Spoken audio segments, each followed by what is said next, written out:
Hey, and welcome back to another video. In today's video, we're going to keep going talking about the Python collections module. In particular, we're going to be talking about the named tuple today. So let's get started. All right, so let's take a look at what we're going to learn today. We're going to focus on the named tuple, which is part of the collections module in Python, and really focus on how the named tuple allows us to write cleaner code. So we're going to talk about what a named tuple is. I'm just realizing my typo here.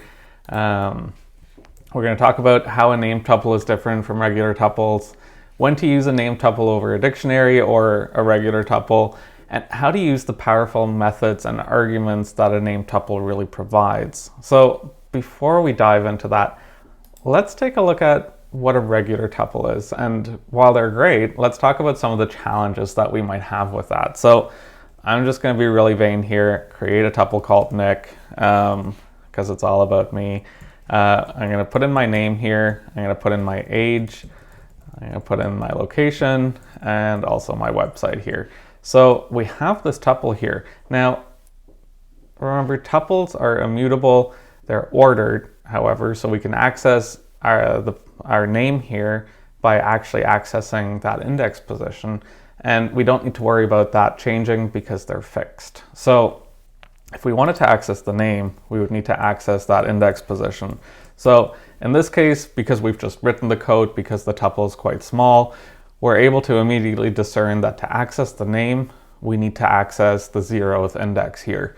Now, this is fine, but it's not exactly intuitive. Like, imagine if you'd written this code, it's a much larger tuple, you've created it way higher up in your code, and you then need to access this object's name here. So you then need to scroll up, remember that you put it in the first position, so it's not really the cleanest way of accessing that code. It's also not really intuitive to the reader that you're intending to access the name attribute here.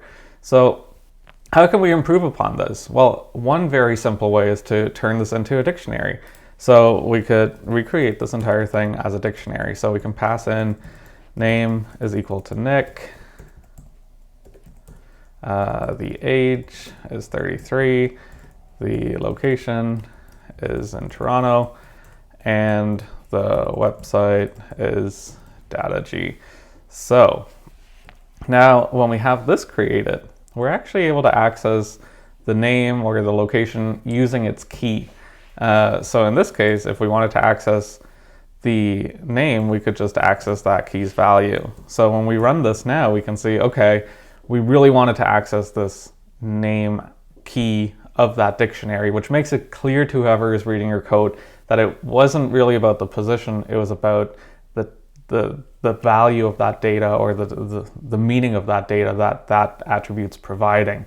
So why wouldn't we stick to dictionaries? Why are we even talking about named tuples? Well, dictionaries are great, however, they're also mutable. People can really do whatever they want with them.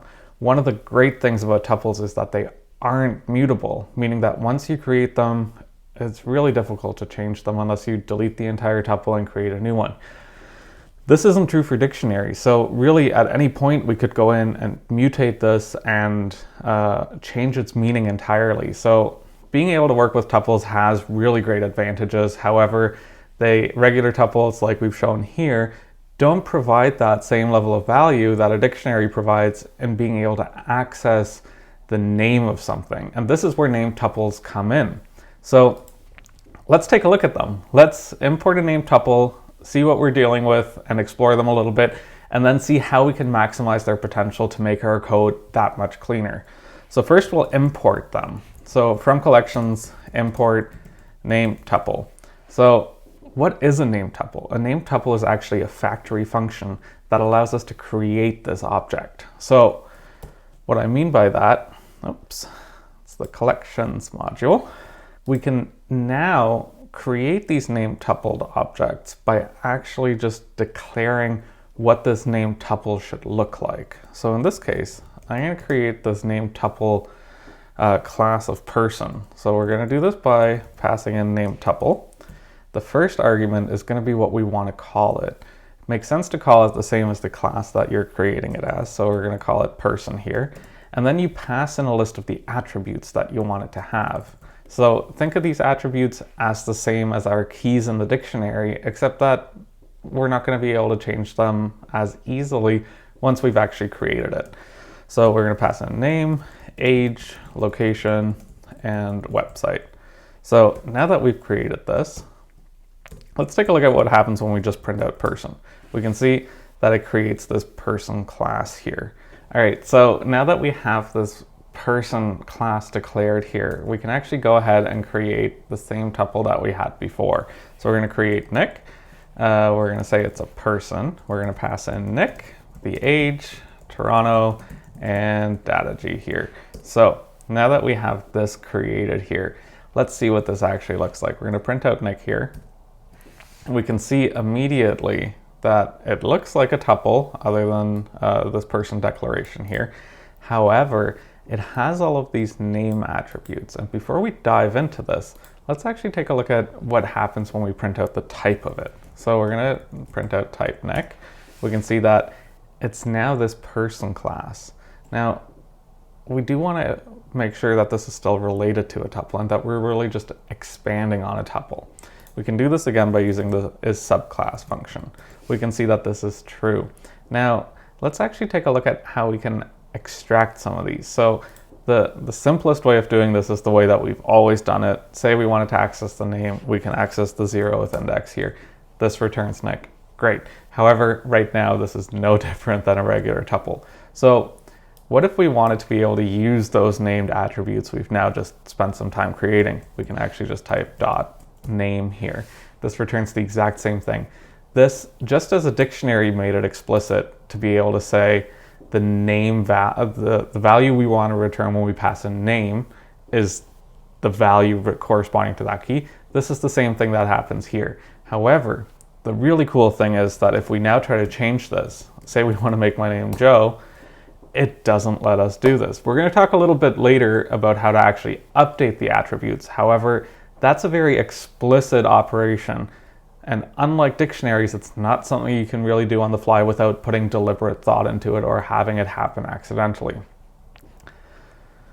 Okay, so we're going to talk a little bit about the differences between tuples and named tuples. So because named tuples are a subclass of regular tuples, they do carry a lot of the same attributes. For example, they're immutable, as we just saw. They're indexable, as we also just saw. They're heterogeneous, meaning that they can have different types of data in them. For example, here we have strings, we have integers as well, and they're iterable. So really we could loop over this tuple just like we would any other tuple. Now, they also do extend on regular tuples in very meaningful ways. The first is that we can easily convert them into dictionaries. They have additional methods. And importantly, as we saw, we can access the values using dot notation and the corresponding attribute. So one of the great things is that we can actually provide default values for named tuples as well. So if we're creating, say, a named tuples about all of our employees, and we know that every employee works for the same company, wouldn't make sense to have to repeat that all the time. But it makes sense having the attribute in case we had, say, a contractor where we wanted to specify explicitly that that employee didn't actually belong to our organization, but belonged to their consulting firm. So let's take a look at how we can provide default values for named tuples. So the way that this works is we're going to create a new named tuple here. We'll call it employee. And we're going to pass in name tuple as we did before and call it an employee.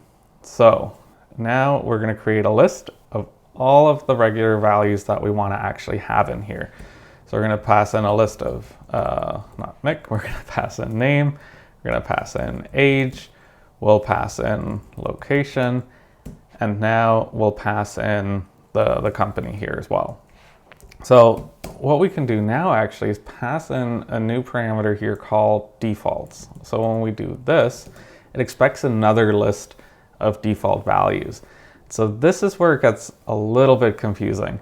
The way that default values work in named tuples is that they correspond to the values from the right.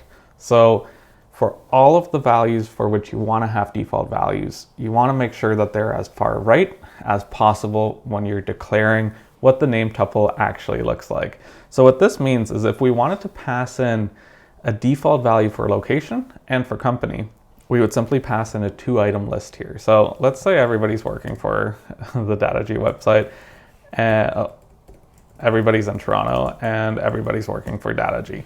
So when we do this now, what we're saying is that because we've passed in a list of 2 values here, only these last 2 values actually have default values. So name and age don't have default values. So this is a little bit confusing. It takes a little bit of getting used to. However, it can save you a ton of time. All right, so let's take a look at how we can actually use this. We're going to create a new employee called Joe. We're going to declare an employee here, pass in Joe, and we'll make him 23 years old. So this worked perfectly. Let's take a look at some of the attributes that Joe has. So we can print them out. We can see that location and company are automatically filled in. That's very cool. Now, say we wanted to create a new employee. We'll call her Jane. We don't know a lot about Jane. For example, we don't know how old she is. Now, let's see what happens when we don't pass in an H attribute. So we'll create Jane here. She's another employee, and her name is Jane. So we can see here that any value here that isn't specified in the defaults value is actually required when we create it. So this is an important thing to note. It does throw type error if it doesn't exist. Now, after you've created these, some time may have gone by, you may want to check what these default values are. We can do this quite easily by calling the employee object here and accessing the field defaults attribute here. So when we print this out, it returns a dictionary where the keys are the parameters or the attribute names, and the values are the actual default values that are being passed in here. So one of the things we saw earlier was that when we actually tried to replace a value in a regular tuple, it threw an error. It told us you can't do that. Tuples are immutable. So why are we even talking about replacing values in named tuples? This is another case where named tuples have a distinct advantage over regular tuples, and that's being able to replace values in them. It's not as easy as being able to put in, you want to change this value, you need to explicitly say, I want to update this. And the way that we can do this is by accessing or by using the .replace method. And so say we have our employee Joe, and what we want to do is actually use this replace method here. We're going to pass in that we want to change the location, and we're going to say, you know, he doesn't live in Toronto, he lives in New York. So we're going to pass this in here, and we can see that it's actually updated that location. So how does this really work behind the scenes? Remember, tuples are immutable, and what this actually does is it destroys the tuple that existed before, recreates the entire named tuple, but does it all behind the scenes. And this is actually quite great because we're forced to explicitly say we want to replace a value. So we're not going to accidentally override a value. We need to be very explicit in this, and that makes it a lot safer. Okay, so let's talk about some of the other pieces that are a little bit on the side of named tuples, but are really important to cover off. One of the great things is that because there are so many overlaps between named tuples and dictionaries, there's actually a really helpful method to be able to convert named tuples into dictionaries. So the way that we can do this is by using the asDict method. So let's keep going with our Joe example here. We want to print out Joe as a dictionary. And the way that we can do this is simply by calling this method. We can even go further and assign this to a new variable. So we'll call it JoeDict. And now when we print this out, we can see that that new dictionary has been created and stored in that variable. Now, there are going to be many times when you're using named tuples to pull data, say from a database, from an API, and you just pass in the attributes directly for the corresponding column values or different return values that you get in that thing that you're loading programmatically. Now, there's a problem with that because Python has a lot of reserved, well, not a lot, but it has some reserved words that you just can't use for certain things. One of them, for example, is the from keyword. So let's imagine we want to create or modify this employee class. So we want to pass in, rather than saying location, we want to be able to call it from. And so the way that we might do this is by passing in name, from, and age. And so when we try to do this, we can see, okay, it throws this really angry value error saying field names cannot be a keyword. And in this case, this from piece here is the issue. Now, the developers of Python and the collections module anticipated that this was going to happen because a lot of the times you're going to be pulling in the column headers from somewhere else, not really exploring them, not really thinking about, is this a reserved keyword or not? And so the way that we can work around this, I'm just going to take this code here, is by passing in the rename equals true argument here. So when we do this now, it creates it no problem. It handles that reserved keyword and handles it safely and actually renames it. So let's print out what it looks like now. And I need to pass in the fields method instead. We can see that it's created this _1 here, meaning that it's the first index position has been renamed safely so that this from keyword isn't actually used as the attribute. Now, this isn't ideal, but it does kind of let you handle things in a safer manner. However, it might be better just to change it at the source and be more explicit in the naming potential.